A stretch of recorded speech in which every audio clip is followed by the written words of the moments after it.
asalaamaaleykum mbokk yi xarit yi ñuy seetaan mbégteeg bànneex la ñuy am tout le temps di janoog yéen rawatina nos chers fidèles internautes qui nous suivent un peu partout dans le monde à travers Sénégal7.com. alors comme ni ñu ko baaxoo di defee nag tout le temps dañuy def ay sorties tey nag on a fait une sortie histoire de rencontrer un grand artiste koo xamante ni macha allah xam nañ ko bu baax ci li nga xamante ni mooy milieu hip hop bi rawatina fii nag Sénégal parce que il est tellement suivi di wuyoo ci turu Omre Zion tey mooy sunu invité spécial duñu def rek lu dul dalal ko Omre ñu ngi lay nuyu. sant yàlla di julli ci Yonent bi sallallahu alayhi wa sallam di nuyu suñuy waajur et di nuyu Sénégalais yi képp ku ñu seetaan partout dans le monde ci Sénégal 7. Omre Zion la di doomu Sénégal. artiste afro artiste reggae dancehall artiste laay wax. hip hop en général musique urbaine en général quoi. Ça fait plaisir ma participer ci seen plateau. En tout cas le plaisir est partagé kontaan nañu bu baax di la dalal fii ak ñi nga xamante dañ la safoo di la seetaan buñ la bëggoon laaj Omre kan mooy Omre en réalité lan nga ñuy wax. waaw Omre moom mun naa ne sénégalais la juddoo Pikine màggee entre Guédiawaye ak Pikine commencé fa musique ci bi Guédiawaye bokkoon ci groupe bi ñuy wax Suprême Kaddu Mag après solo bi 2005 après là featuring yu bari macha allah après là aussi album 2007 ñu laal weccet ak live band bi très tôt ñu def ko depuis 2009 ñu commencé ko def festival yi gën a mag fii Sénégal et puis commencé tourner ak band bi donc voilà mën naa ne Omre daal ab doomu réew mi la di def reggae di def musique urbaine en général et voilà ci gàttal daal noonu laa mën a tënkee sam bopp mais ku bëgg a am lu gën a yaatu mën nga ko xool ci internet bi biographie bi xam nga. ok en tout cas moom sax dafa déjà répondre ci question bu ñu ko doon bëgg a laaj parce que ñii dañ ne moom rappeur la ñii ne reggae man la moom donc wax na ko affirmé na ko nee na moom day def reggae day def milieu li nga xamante ni mooy musique urbaine voilà franchement mu nekk lu ñu neex mais dañuy ñëwaat rek ci sunu deuxième question Omre dañoo gis ne depuis 2017 da nga annoncé woon que ne deuxième album bi dina ñëw après laal weccet bi et tout dañu doon xaar beneen mais depuis ba tey gisaguñ ko ak kañ lay am si incha allah. est-ce que nekkuma di lekk billet yi 2007 duñu laal weccet yi. di def wax nga dëgg voilà mën na nekk nag. mais mën naa ne dama nekk ci ñaari album benn boo xam ne strict le reggae la ak benn boo xam ne mën naa ne afro dancehall la parce que dama am public reggae am public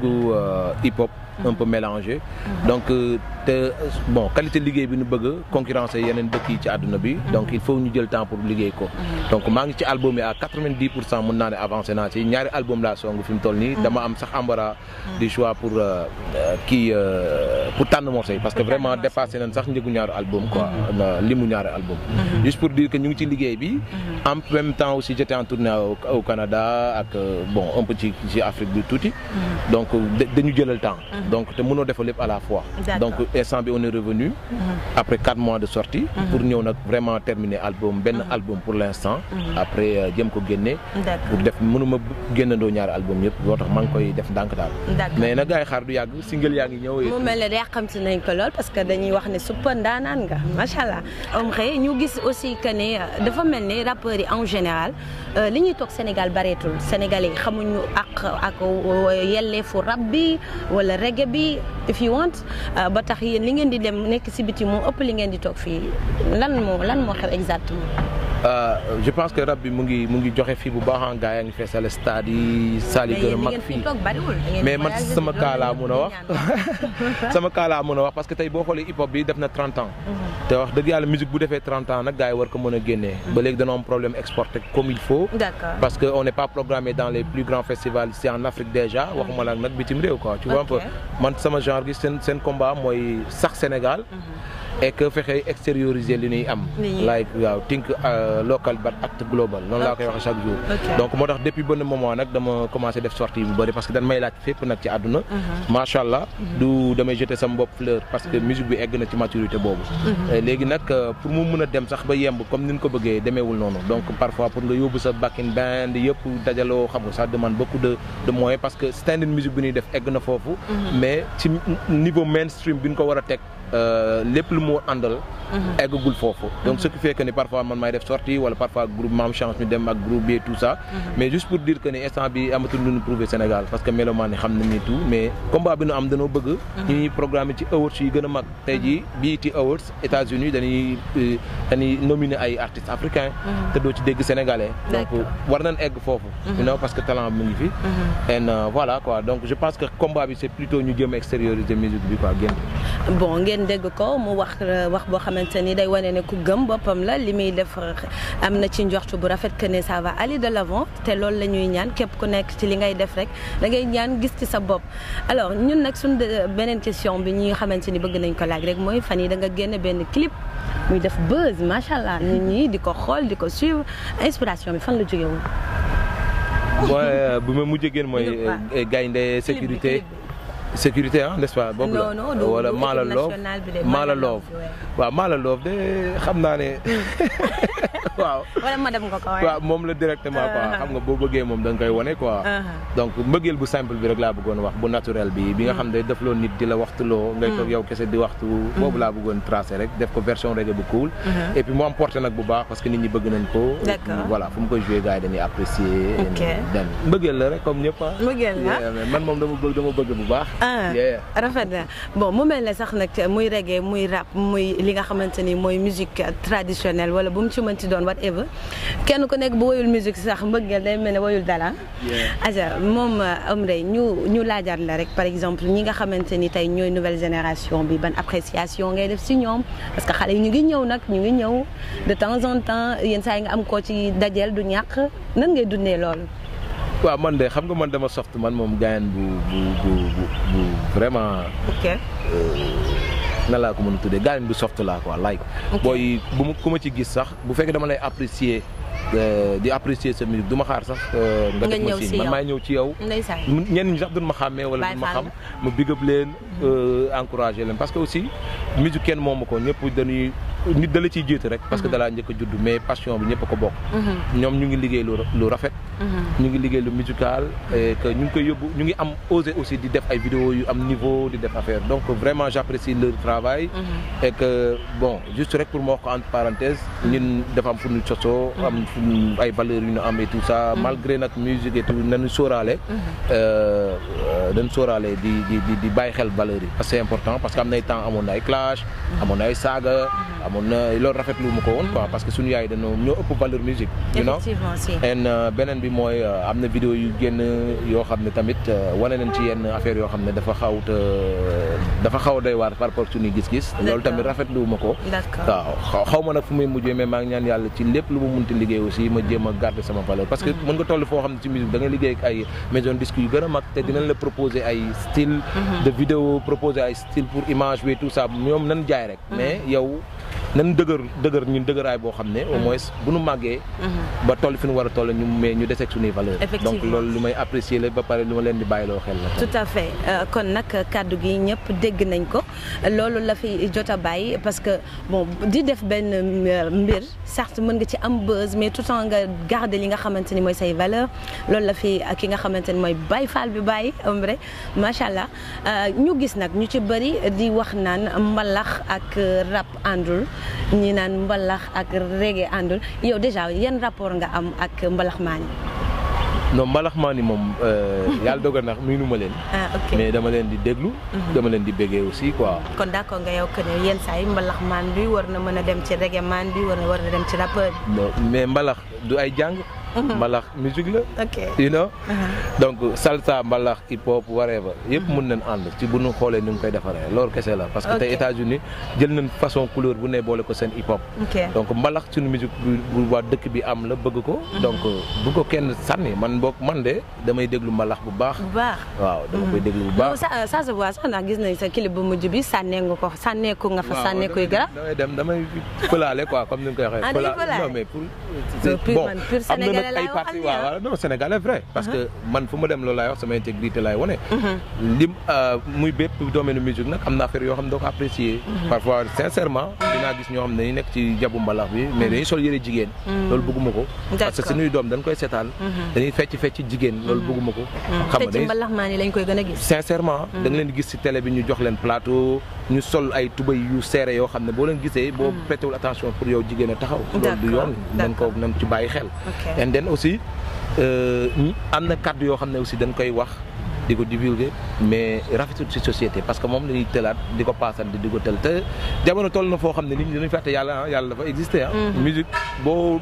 dafa subtil am na nooy defee rek boo moytul da ngay dugg ci loo xam ne yàlla bëgg ko parce que dafa xaw a jege seytaane you know donc nan bàyyi xel ci loolu nag dama koy gis ci mbalax bi lu bari mais am du ñëpp a koy def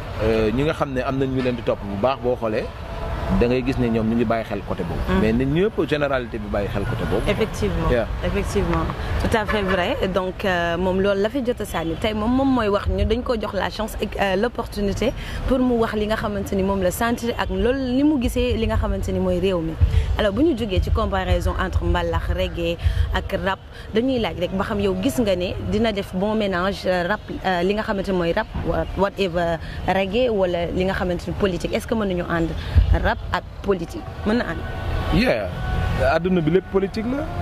politique ñun ñuy def musique. dana am politique bu ñuy développé. parce que bëgg nga ay nit di la déglu di la sopp di bàyyi si yow xel ba loo génne ñu jënd ko. loolu dafa am benn politique benn stratégie boo war a def. tout est politique dans cette vie.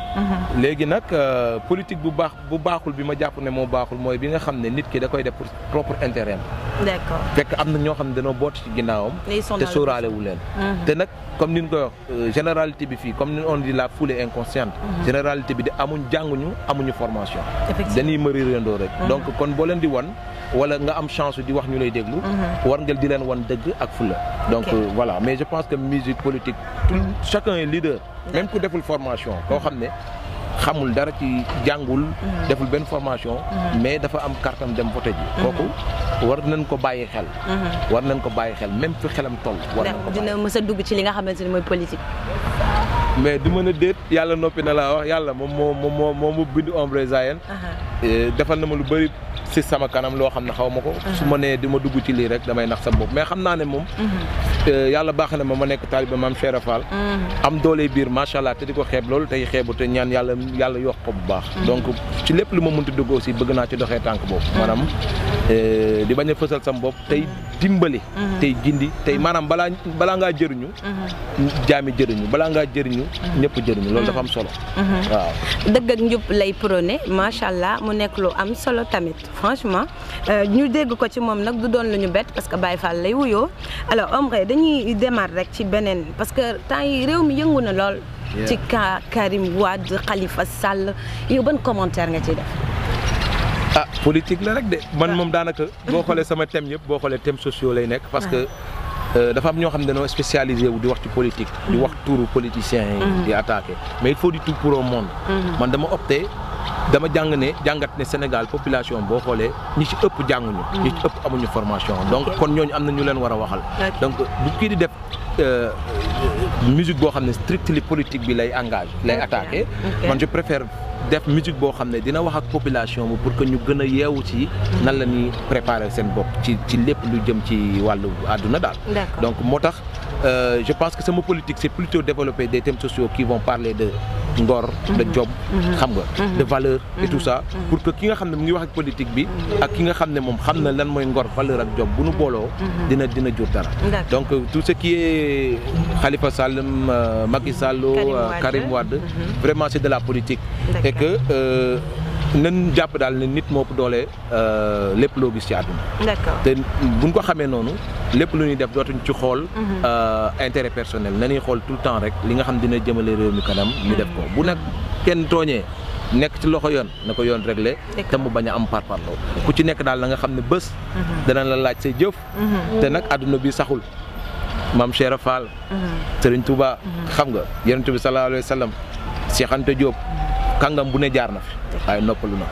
dañ lay tudd nga jàll waaye lay des ci ginnaaw mooy lan nga fi bàyyi lu baax la wala lu bon donc na rafet que mu nekk ci justice bi police bi xam nga que mu nekk ci étudiants yi que mu nekk ci ñu nekk ci marché bi sénégalais lambda bi na rafet. d'accord ba tey ñu daal di wëyalaat rek ci cas làmb ndax gis nañ ne li nga xamante ni mooy lutte mooy sunu culture quand même da nga koy suivre ah. kan moo ci sa mbër léegi kan moo directement kan mooy sa mbër. non bëri naa mbër nag man mbër bu njëkk sama kër la nekk mu ngi tudd Jo Baldé. Jo Baldé waaw moom sama mbër la. and then mu ngi nekk ci écurie ñoom Ama bi. bu weesoo loolu ñun waa Guédiawaye Balla Gaye lañu. xam nga mais fan naa damaa fan Modou Lo. waxuma pour wax ay kii nii nag. damaa fan Modou Lo ci charisme am et ci façon bu muy doxalee. gabarit bi mu àndal. waaw et puis nu mu xam nga muy sport muy musique dafa am way of life dafa am noo ko war a dundee ak noo ko war a jëmmalee. moom macha allah gis naa ne ni mu ko jëmmalee set na lool. donc à part ça moom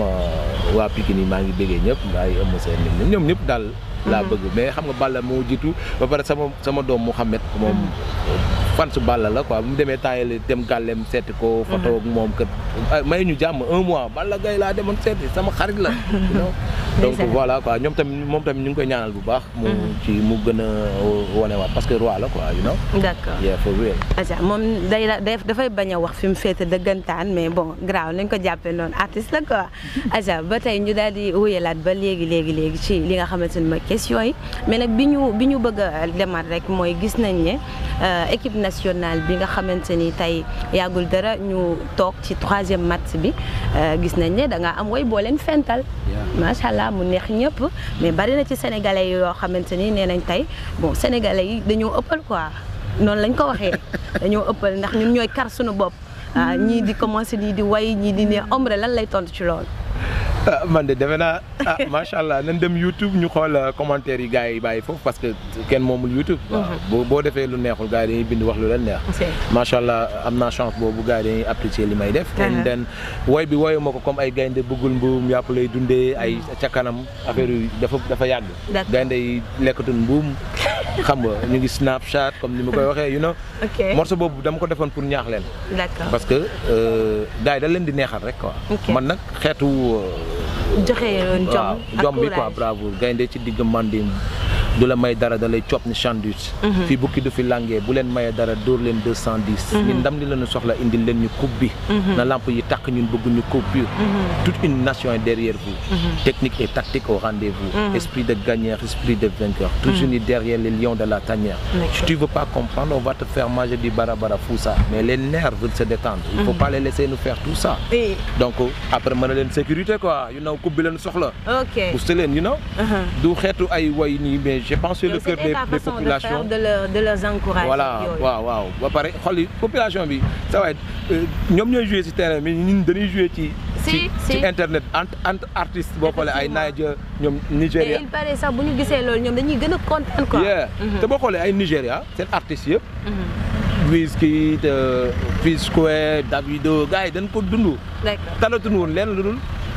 support Nigéria sol mayo yi wane ko di support you know Sénégal rek moo nekk ci esprit arrêté boobu xam nga ba ci joueurs yi nekk ci biir terrain bi sax ñooñu gën a bëgg a indi coupe bi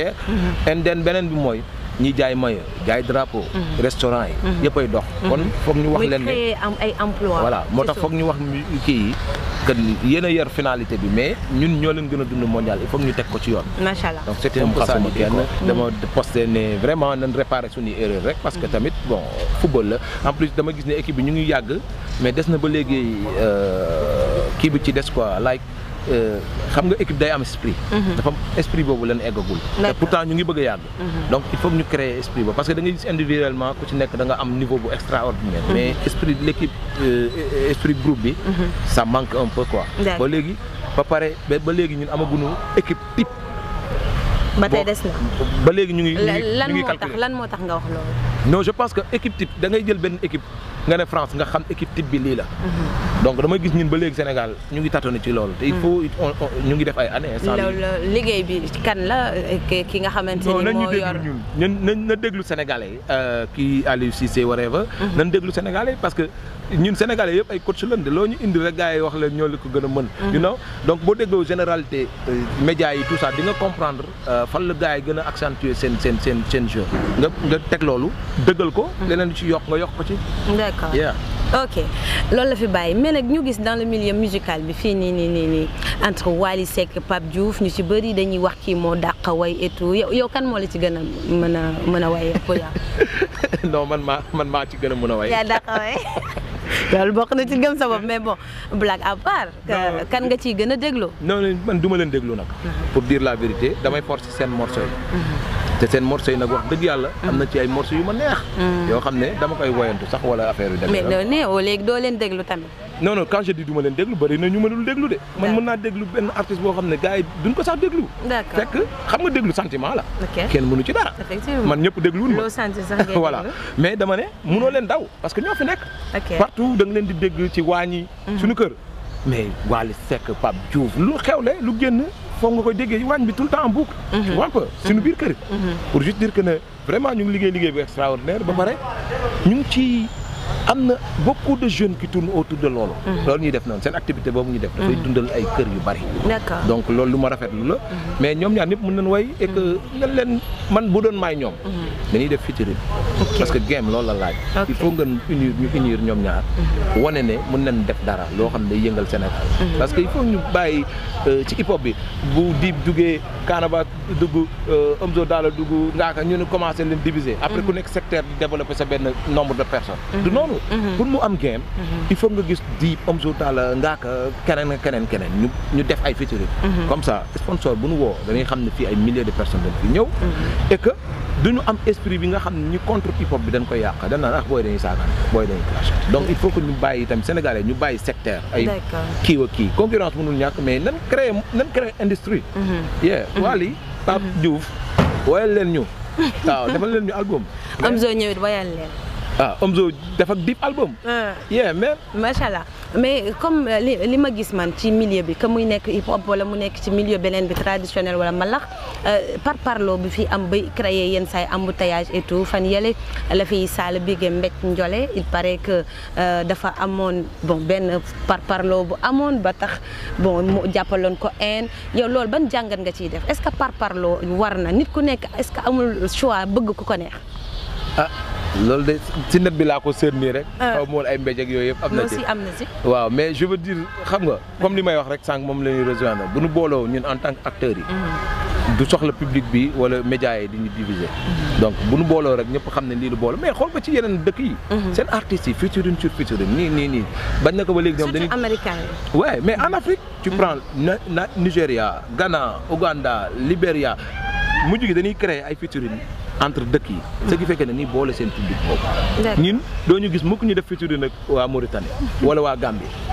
local bi déjà développé wuñ ko en tout cas c'est très rare ci yéen la rek non moom laa lay wax si ñun la donc il faut que ñu créer loolu Afrique de l'Ouest francophone ñoo gën a des ginnaaw ci wàllu musique xam nga lu tax créer wuñu enjeu bi am man mun naa def ak featuring ñu nekk Mauritanie Gambie Côte d'Ivoire Mali il faut que ñu créer loolu est-ce que du ñoom dañuy xalaat ne par exemple su ma àndee ak Omre Zayen day jël sama buzz est-ce que jubóo bi arrangé na leen parce que tamit ay réalité la yu nekk ci biir milieu bi yaa ma gën a comprendre non xam nga man bu ma gars yi calculer ci buzz man aw ma buzz xaw ma dara. waaye yow lay wax ni yow tapel ma li nekk ci biir chaîne YouTube bi sa clip bi toj fi. non léegi ñi nga xam ne am nañ buzz. mën nañ li ñuy def nanu booloo. nanu xalaat di def ay featuring. nanu xalaat di def ay featuring entre dëkk ak dëkk bu ñu ko defoon même pas 2 ans. musique dina dépasser fi mu toll nii. mais tant que amul collaboration. doo sponsor doo public. ku nekk da ngay am sa benn. dama daan dégg sa si nit ñi ñu naan l'union fait la force. tranquille et partout dans le monde c'est comme ça. concurrence mun na am parce que mooy tax nga gën a auto-développer sa bopp. mais pour nga génn def industrie am moonin il faut que mu am ay ànd. ànd yooyu mooy woo public bi mooy woo sponsor yi. tout à fait. tout à fait te Sénégal sax day dëkku teraanga ak dëkku jàmm loolu rek moo fi xaj kon mu nekkoon loo xamante ni lu am solo la ay kaddu yi nga xamante ni Omre yëkkati woon na ko mais nag du ñu dem sans autant ñu laaj la parce que nit ku nekk buy dund dina am lu ko neex dina am lu ko naqari souvenir yi nga xamante ni moo la gën a neex buñ ko bëggoon xam nga may ko ñi lay seetaan. souvenir yi ma gën a neex. je pense bi ma njëkkee am sama taaw. sa taaw waaw ma tuddee ko Mouhamed sallallahu alayhi wa sallam. ndeysaan loolu bokk na ci li ma gën a neex sama àddina parce que dama ko doon rêvé. li ma gën a naqare nag mënu ma ko wax mais. mais ñamal ñu ci tuuti. non bokk na ci suma yaay bu bëggee dara. wala mu soxla dara. te aw ma. ndeysaan mooy moment yi ma gën a metti sama laay. bokk na moment yi may tuur xewal. ndeysaan for real. loolu daal je pense que li ci des yëpp nag ci àdduna. bu méttee damay kontaan parce que damay sant suñu borom. parce que gis nga méttit ci la nit di defaroo. ndeysaan waaw bu la yàlla di teg métti da nga koy sant da nga koy gërëm. dëgg la waaw parce que da ngay xam ni stop dafa neex da nga ko wax ci alxuraan tamit. donc loolu la rek mais à part ça àdduna bi dara naqari fi lépp jàmm la ak teraanga rek. na rafet. waaw nga wéet kontaan. na nga fexe ba suñu borom daal muccantel bi mu bëgg ci yow. waaw looy def rek xool suñu borom am na solo. suñu yaakaar tey rek ki nga xamante ni mooy sëñ Touba Khadim Rassoul da doon wax bu nattu dee ñëw damay sant bu ñëwee ma sant bu demee tamit may sant macha allah kon nañuy sant rek noonu la ko Baye Fall bi waxee mais nag du ñàkk comme ñu ngi ci jeexital émission bi nga wax ñu say projet li ngay projeté à l'avenir bon quelque rek doo wax lépp sax parce que bon plagiat bi dafa bëri mais nga wax tuuti rek. donc li ma mën a wax mooy album yi ñu ngi ñëw. et ñu ngi ñuy laaj tamit bitim réew. macha allah te ñu ngi ci tànk yooyu tamit. donc loolu rek laa mën a wax na gars yi xaar Ombre Zayen clip yu bees yi ñu ngi ñëw xam nga en temps di ngeen am live fii Sénégal xam nga ñu dundalaat affaire yi quoi.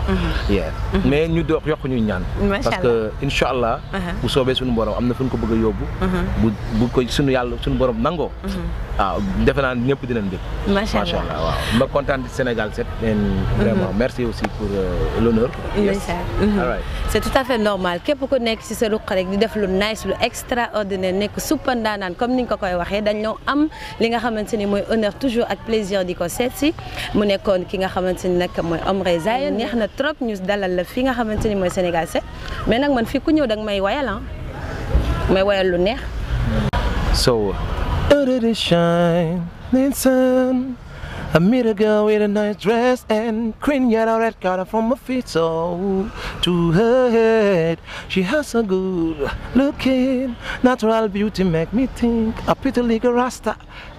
queen. I'm gonna be amazing working with her. Ma teg ci boy Pape Diouf. Kii ni ma la fonke man fu ma la woo nga wuy si ma fonke man bayu bébé Cheikhouna Konaré doom ju baax sonal yaayam ba tax na